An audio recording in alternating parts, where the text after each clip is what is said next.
The Clash of Clans World Championship was epic, and one of the best parts of the event was seeing all the new strategies that pros had cooked up specifically to win the World Championship. And in this video, I'm going to show you the top 5 new attack strategies that you have to try.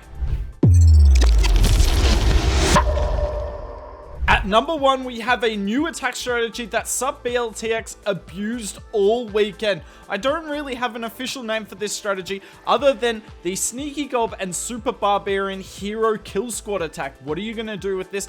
Anytime the Town Hall can be sniped with Sneaky Goblins.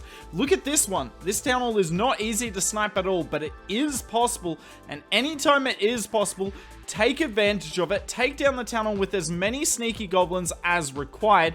And then you're going to go through where the Town Hall would have been with your Hero Kill Squad. You'll use the Siege Barracks and Super Barbs to funnel. The heroes are going to carve out the entire center of the base. So beautifully done here from Peng. He did this attack a few times throughout the weekend. Sneaky Gobs get the Town Hall down. Now he's going to use the Super Barbs to set a funnel. They are obviously the best troop in the game at setting a funnel at this point in time. And then look at this. We're going to set the funnel with the King and the Siege Barracks. The Siege Barracks is a staple of this army. I can't believe it. You think Siege Barracks, it has to be hybrid, but no. The Siege Barracks works brilliantly with this army, and you'll see why in a second. So we've got an Ice Golem, a regular Golem, a Titan, Queen, and Warden as part of that hero/ground kill squad. The King goes around the edge with the Siege Barracks. He gets rid of the defensive Queen, and the most important thing of this attack strategy is you need the jump spell to open up the whole base. And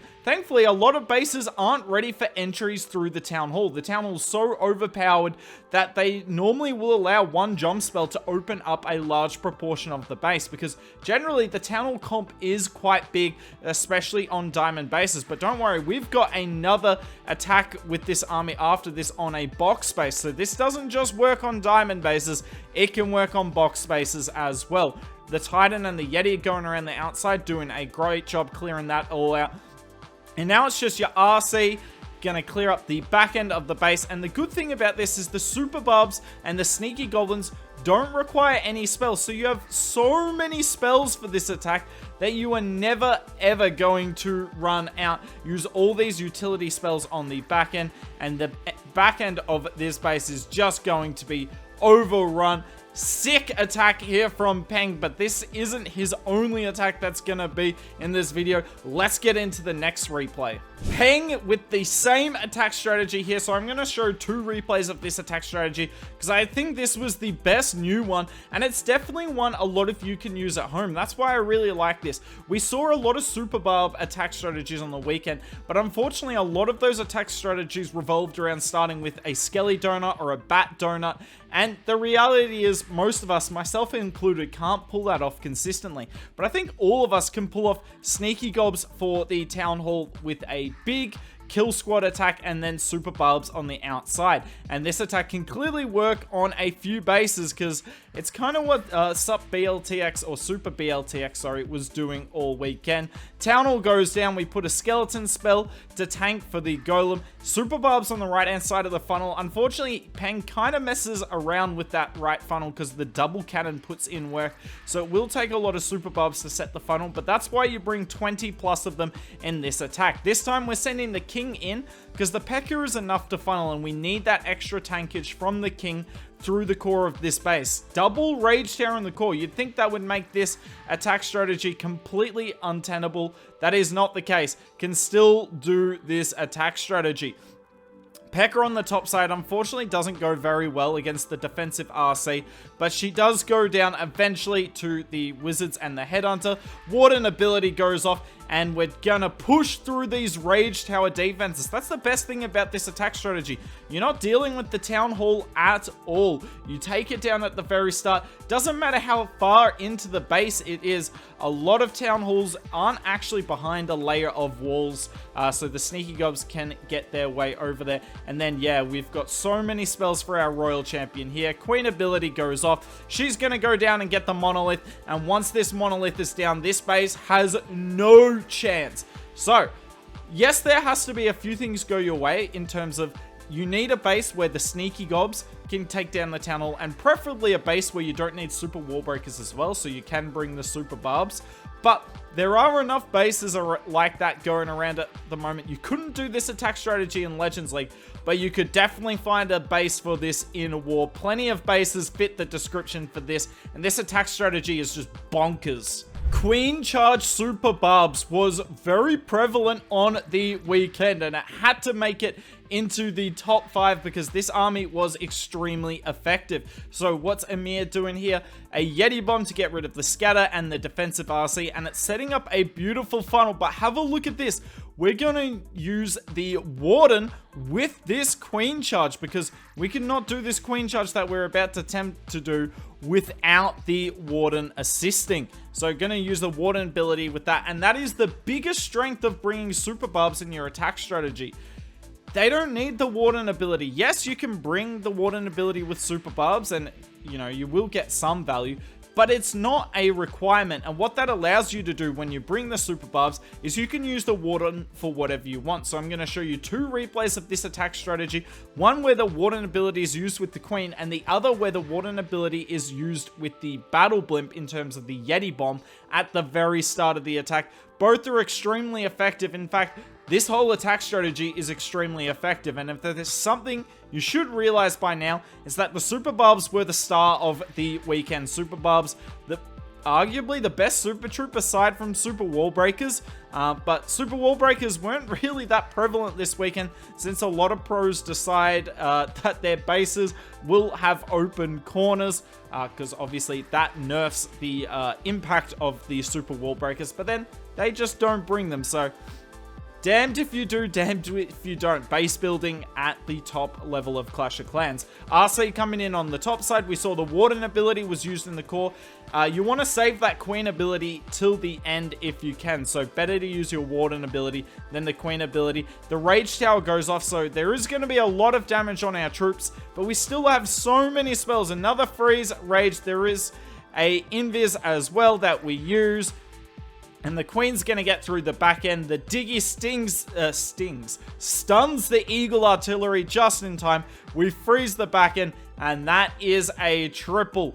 Just Queen charging the entire base, investing the Warden with it, and backing the Super Barbs and the King to take down the outside of the base, plus a really handy value Yeti Bomb. So beautifully done here from Emir. Let's get into the next attack. It's about time that the World Champions featured in this video. Have a look at this opener. We're going to invest the Warden ability here to get the Blimp. So no Warden ability with the Queen Charge this time.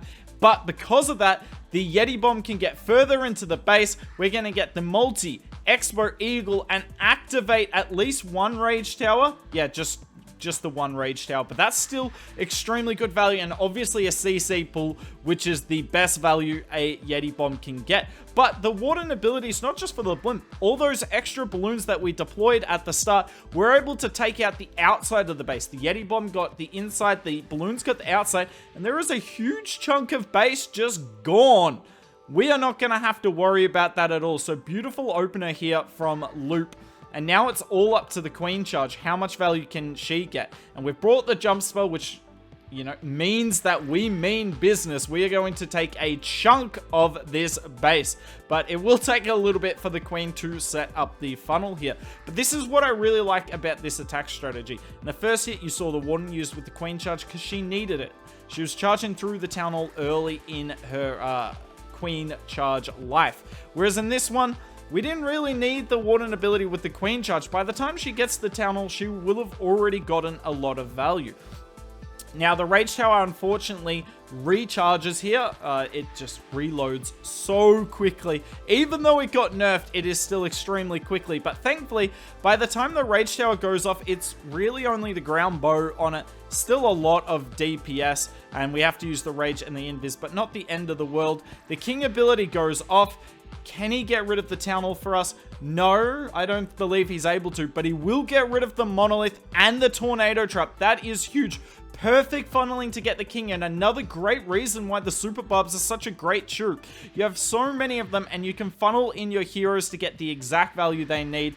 and we definitely did that there. Ice Golem goes off. We send in a Headhunter and a bunch of Super Barbs to deal with the defensive RC. We freeze the Raged Scattershot. The Queen is low on HP, but she's still got her Queen ability. We've still got the RC ability. There's one freeze spell left, and this base got wrecked. And this is the second attack strategy, or the second best attack strategy from the weekend that I'd recommend for you all. Queen Charge Super Barbs, where you use the Warden wherever you want.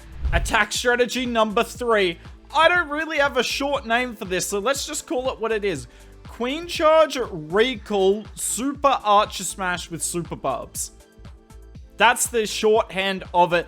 This attack strategy was ridiculous. Now, I don't think this attack strategy is going to work on as many bases as the previous ones, but it was a new attack strategy, and it was awesome. Really nice Headhunter there. Activates the Rage Tower. Although, maybe we didn't want that activated. I don't know. You can make your mind on that. We have the Flame Flinger on the top side, and all we want here is to get rid of the Town Hall. And you might think, well, with the recall spell, we won't be able to pull all the healers. But that's fine. He doesn't mind if he isn't able to pull all the healers, because he's just gonna, the healers are gonna move so little distance that it doesn't matter anyway. But it's definitely worth it to get the Queen and Warden out of that Town Hall poison effect. And then here come the Super Archers, and have a look at what these Super Archers can do. They outrange a Queen, so they can hit that scatter shot when none of the other troops can from the Town Hall compartment, and that gives them nice value. Now, I wish he popped the Warden ability a bit earlier right here to keep these Super Archers alive, but they are able to get the scatter shot down, and now the smash is going through the core of the base. Unfortunately, our Ice Golem is still alive. Hopefully, it can finally go off. There we are, beautiful Ice Golem. Super minions come out of the Flame Flinger, and then we got the RC on the left-hand side dealing with the defensive Queen and the Scatter Shot, and this was just a cool hit. Some of the time you see this hit done with Super Bowlers, but Super Bowlers are a pain to funnel, whereas this was not as bad to funnel. Invested the recall spell, and I mean, it was just cool and new. We brought a bunch of Titans with it as well, so they are easier to funnel than the Super Bowlers. And this base never really had a chance. The Super Barbs were not the main, attraction in this hit though, as they have been in a lot of the attack strategies shown in this video. But yeah, that is the top 3. And we've got 2 more for you, but these aren't going to be full attack strategies. These are going to be focusing on unique blimp combinations that were seriously interesting and you should think about using yourself. So this strategy is going to be all about the blimp and the unique troops that were inside it that we haven't really seen at Town Hall 15. Yes, this is an Electron. The Loons come out and tank the Monolith, and as soon as they go down, we can clone the E-Drakes. Now, it gets a little unlucky here, because the defensive CC troops are right next to the Town Hall. He doesn't get the chains onto the CC that he probably should have, and kind of cost Manta here, because that CC building likely would have gone down, but still a really cool spell and troop comp. If that CC building goes down, this attack would have gone amazingly because there is a Hound of that. But look at the pathing setup. Did cost a few spells to make it work, but definitely worth it, especially if that CC building had gone down. Super BLTX featuring again in this video. They were so creative all weekend, just bringing strategies that no one was prepared for, including this. You very rarely see this done. So starting with a Warden Walk, but this is all about the blimp. So use the Hog to look for giant bombs or a NATO. Then have a look at this. Bowlers. Because if you use Super Wizards, the Monolith won't quite go down. It normally has 1 HP. But if you use the Bowlers, the Monolith goes down. But not only that, they set a really good funnel after the fact. Have a look at all this damage that they're still doing. Beautiful. It only cost a Rage and 2 Invis, I believe that was. Definitely worth the spell investment, and it sets up this entire attack because that Monolith would have been a pain. Could have obviously just Yeti bombed the Town Hall, but this gets the Monolith down as well. Don't have to worry about that from a pathing issue. And here comes in his Titan Smash attack, and this Titan Smash just has the most perfect pathing through the base. Early Warden ability because the healers, well, because the healers were not healing the Warden and he's on 1 HP, but they're on the Titans and that's totally fine with us. Whilst the rest of this attack goes through, figured I may as well talk about Worlds. Worlds was really cool. If you haven't watched it, go and watch. Some of the attacks were ridiculous. Some of the bases were equally awesome. Let us know down in the comments below. Did you watch Worlds and did you enjoy it? That's it for this video. As you can see, Wei got the triple in the end. Of course, was it ever in doubt? That man is so good on the World Championship stage. If you want to see another video like this with crazy attack strategies, we've got Dimmer for you, getting a perfect week with some absurd armies.